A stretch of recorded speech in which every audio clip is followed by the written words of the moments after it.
नमस्कार दोस्तों, मार्गदर्शन पे आपका बहुत बहुत स्वागत है। दोस्तों 30 अक्टूबर 2020 शरद पूर्णिमा, इस दिन हम लोग अपने अपने घरों में खीर बनाकर छत पे रखते हैं। दोस्तों आज की पूर्णिमा की ये विशेषता होती है कि चंद्रमा की चांदनी में शीतल किरणों में अमृत का वास होता है, यानी अमृत वर्षा होती है। दोस्तों ये खीर रखने के से संबंधित कुछ सावधानियां भी हैं जिन्हें हमें ध्यान रखना चाहिए। और शरद पूर्णिमा पे लगातार मेरी वीडियो जा रही है और आप लोग उसे देख भी रहे हैं, पसंद भी कर रहे हैं। तो बाकी सारी बातें जो है मैं उन वीडियो में बताई हूँ। इसमें आप लोग जो प्रश्न पूछ रहे थे लगभग उन्हीं का उत्तर है, और कुछ और चीज़ें हैं जो मुझे लगा कि ये चीज़ें ज़रूरी हैं आप लोगों तक पहुँचाना चाहिए, तो फिर मैंने उसके लिए ये वीडियो तैयार किया। तो दोस्तों देखिए, आज के दिन की ये विशेषता होती है, ये तो मैंने बताया कि आज के दिन चंद्रमा की शीतल किरणों से अमृत की वर्षा होती है। और दोस्तों शास्त्र में तो बहुत सारी महत्ता है इस रात्रि की, यानी ऐसे बताया गया है कि आज के दिन जो है भगवान श्री कृष्ण ने रास रचाया था। माँ लक्ष्मी के भाई जो हैं चंद्रदेव, माँ लक्ष्मी उनके दर्शन हेतु आती हैं, पृथ्वी लोक पे विचरण करती हैं, चंद्रमा की चांदनी को निहारती हैं। क्योंकि दोस्तों शायद आप सभी को पता हो कि समुद्र मंथन के समय जो 14 रत्न मिले थे उसमें माँ लक्ष्मी और चंद्रमा ये दोनों लोग भी उसमें से निकले थे। तो जब ये दोनों निकले थे तो इस कारण ये लोग परस्पर भाई बहन हुए। तो आज की चांदनी बहुत अधिक शीतल होती है और ये माँ लक्ष्मी को लुभावनी भी लगती है। दोस्तों इसीलिए माँ लक्ष्मी आज धरती पे विचरण करती हैं। तो उसी का लाभ उठाने के लिए हम लोगों को माँ लक्ष्मी को भी प्रसन्न करना चाहिए। क्योंकि दोस्तों देखिए, सिर्फ दिवाली की पूजा से माँ लक्ष्मी कभी प्रसन्न नहीं होती हैं। दिवाली की पहले की ये पूर्णिमा जो होती है वो माँ लक्ष्मी को प्रसन्न करने के लिए विशेष कर बहुत उपयोगी मानी जाती है। तो सबसे पहले तो दोस्तों आज हम जानेंगे कि खीर किस प्रकार बनाना चाहिए। तो देखिए शास्त्र में तो ये विधान है कि खीर हमें मिट्टी के पात्र में बनाना चाहिए। तो अगर आप मिट्टी के पात्र में खीर को बना रहे हैं तो बहुत अच्छी बात है, और अगर नहीं बना पा रहे हैं तो फिर कोई समस्या वाली बात नहीं है। आप जिस बर्तन में भगवान का भोग तैयार करते हैं, मेरे कहने का अर्थ बस यही है कि वो पात्र जो जिसमें आप खीर बनाएंगे वो साफ और शुद्ध होना चाहिए। तो आप उसी में ये खीर अच्छी प्रकार बना लें। अब खीर आप गाय के दूध में बनाएं तो ज़्यादा उचित होगा, और अगर किसी को गाय का दूध नहीं मिल पाता है तो खीर न रखने से अच्छा है कि आपको जो दूध मिले आप उसमें बनाएं और खीर अच्छी प्रकार आप बना दें। अगर केसर हो तो वो मिला दें, और इस तरह से बना करके आप उसमें शक्कर भी जरूर डालें। अब डालने के बाद आपको ये खीर जैसे ही चंद्रमा की रोशनी आती है उसमें अच्छी तरह से रख देना है। आपको अच्छी तरह से रखने का मतलब कि कुछ मेरे भाई बहन कह रहे हैं कि खीर रखने के बाद छत पे बिल्ली खा जाती है।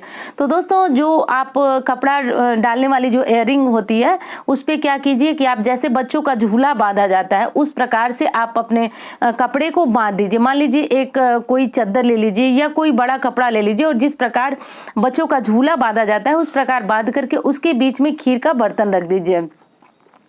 खीर का बर्तन रखने के बाद उसके ऊपर उसको ढकिए ज़रूर, या ढकने के लिए आप चाहे तो दूध जो ढकने वाली जाली आती है उससे ढकें, या फिर जो आटा चालने वाली चलनी होती है उससे ढकें। पर ढके बिना आप खीर को कभी नहीं रखेंगे, क्योंकि दोस्तों कभी कभार जो विषैले जीव होते हैं वो उड़ करके या फिर कपड़े के माध्यम से ही उसमें जाकर गिरेंगे। फिर ये खीर हमारे स्वास्थ्य के लिए उचित नहीं होती है।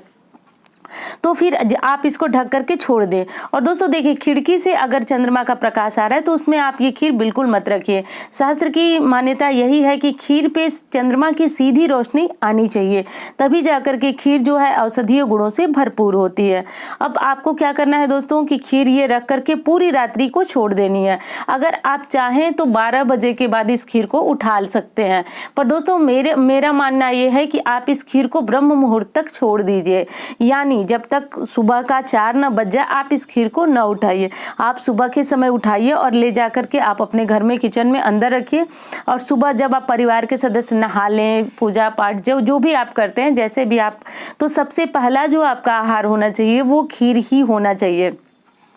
आप पानी वगैरह पी सकते हैं, जो पानी सुबह लोग पीते हैं वो पी सकते हैं, पर जो पहला आहार होता है वो खीर होती है।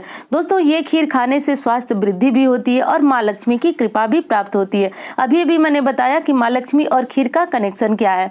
तो माँ लक्ष्मी, एक बार फिर बता रही हूँ, आप इस बात पे ध्यान दीजिएगा कि माँ लक्ष्मी जो 14 रत्न मिले थे उसमें माँ लक्ष्मी भी थी समुद्र मंथन के समय, और उसी में से चंद्रदेव भी निकले थे। तो ये लोग परस्पर आपस में भाई और बहन हो गए। तो भाई बहन का रिश्ता होने के नाते भी आज के दिन, पूर्णिमा के दिन जो खीर रखता है अच्छी प्रकार से बनाकर, उसके ऊपर माँ लक्ष्मी की कृपा होती है और आरोग्य का वरदान भी उसे मिलता है। अब दोस्तों देखिए, ये पूर्णिमा इतनी महत्वपूर्ण है तो हम इस प्रकार तो जाने नहीं देंगे इस पूर्णिमा को। और आज का दिन दोस्तों जो भी हमारे ज्योतिषाचार्य हैं या जो भी जानकार हैं, ये कहिए तो वो आज के दिन को दिवाली की भांति जो है मनाते हैं। तो अब आज के दिन आपको माँ लक्ष्मी की साधना करनी है। तो इसके लिए मैंने अपनी जो पिछली 2 वीडियो गई उसमें लगातार मैं बता रही हूँ कि माँ लक्ष्मी की साधना में कौन सा मंत्र जपना है और क्या क्या विशेष करना है। तो वो वीडियो भी आप जरूर देखें, अगर आप नहीं देखे हैं तो उसको भी देखिए, उससे आपको बहुत सारी जानकारियां मिल जाएंगी। और दोस्तों आपको एक दीपक जला करके जरूर रखना है माँ लक्ष्मी के निमित्त, क्योंकि दोस्तों इस पूर्णिमा को कोजागरी पूर्णिमा भी कहा जाता है। कोजागरी का अर्थ होता है कौन जाग रहा है, यानी माँ लक्ष्मी जब विचरण करती हैं तो वो ये देखती हैं कि धरती लोक पर मेरे स्वागत के लिए किस घर में, किस परिवार में तैयारियां हुई हैं, और वो उसी घर में मतलब उसी घर में वो आना चाहती हैं। क्योंकि दोस्तों आप जानते ही हैं कि जिस परिवार में आप ही कहीं जाते हैं और आपके स्वागत के लिए आपको तैयारियां नहीं दिखती हैं, तो फिर आप वहां से आने का मन भी जल्दी बना देते हैं। अगर किसी कारण से आप पहुंच गए और आपको दिखता है कि मैं जहाँ पे जा रहा हूँ या फिर जहाँ पे जाने का मन बना रहे हो वहाँ पे लोग स्वागत के लिए बहुत अधिक उत्सुक हैं, तो आपको भी वहाँ जाने में बहुत अधिक प्रसन्नता होती है। दोस्तों माँ लक्ष्मी भी इसी प्रकार उसी घर में जाती हैं जहाँ उनके लिए मंत्र जप होता है, लोग रात्रि जागरण करते हैं, माँ लक्ष्मी के लिए साधना उपासना करते हैं। तो मैं उन सारी 2 वीडियो में मैंने बताया है कि आपको माँ लक्ष्मी की साधना उपासना किस प्रकार करनी है।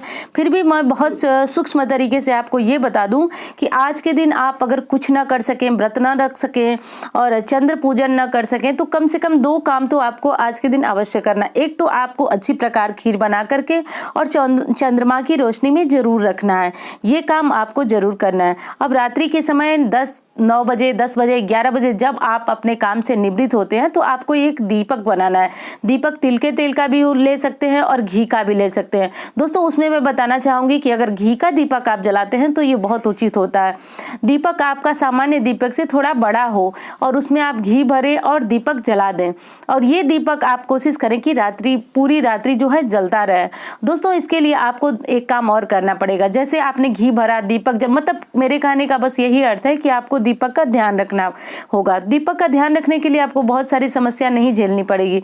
बस आप एक बार दीपक को 9 बजे, 10 बजे, 11 बजे आप जला दीजिए और एक बार रात में जग करके इस दीपक को देख लीजिए कि इसमें भरा हुआ तेल या घी समाप्त तो नहीं हुआ। अगर आपको लगे कि समाप्त होने वाला है तो आप इसमें भर दें। फिर आप देखेंगे कि ब्रह्म मुहूर्त सुबह तक ये दीपक आपका जलता रहेगा बिना खंडित हुए। तो दोस्तों अगर आपने ये एक दीपक जला लिया तो निश्चित रूप से माँ लक्ष्मी की कृपा आपको प्राप्ति होगी। एक दीपक जलाने का अर्थ यही होगा कि आप माँ लक्ष्मी के स्वागत के लिए अपनी आंखें बिछाए खड़े हैं, माँ लक्ष्मी के स्वागत के लिए घी का दीपक जला करके रखे हुए हैं। तो दोस्तों इससे भी हमारे घर में माँ लक्ष्मी आती है। ये कदापि न सोचे आप कि दिवाली के दिन एक दिन पूजा करने से माँ लक्ष्मी हमारे ऊपर प्रसन्न होती हैं। दोस्तों गरीबी को मिटने में बहुत अधिक समय लग जाता है। आप बहुत कोशिश करते हैं, बहुत पूजा पाठ करते हैं, दान पुण्य करते हैं, तब जाकर के गरीबी हमारे यहाँ से जाती है। आने के लिए तो बहुत आसानी से आ जाती है, इस प्रकार आती है कि हमें पता भी नहीं चलता है।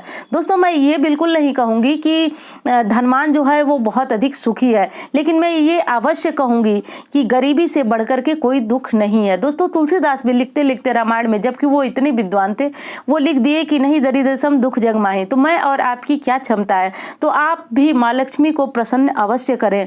इस बार ये जो पूर्णिमा की रात्रि है दोस्तों, उसे बिल्कुल भी जाने न दें। और एक चीज और मैं फिर बताना चाहूंगी कि पिछली जो 2 वीडियो गई है उसमें मैं माँ लक्ष्मी की विधिवत प्रसन्नता के लिए बहुत सारे उपाय बताई हूँ। वो वीडियो आप अगर देख सकें तो वो आपके लिए बहुत अधिक लाभ देने वाली है। तो दोस्तों उम्मीद करती हूँ ये वीडियो आपको अच्छी लगेगी और मिलती हूँ इसी तरह की वीडियो के साथ। धन्यवाद।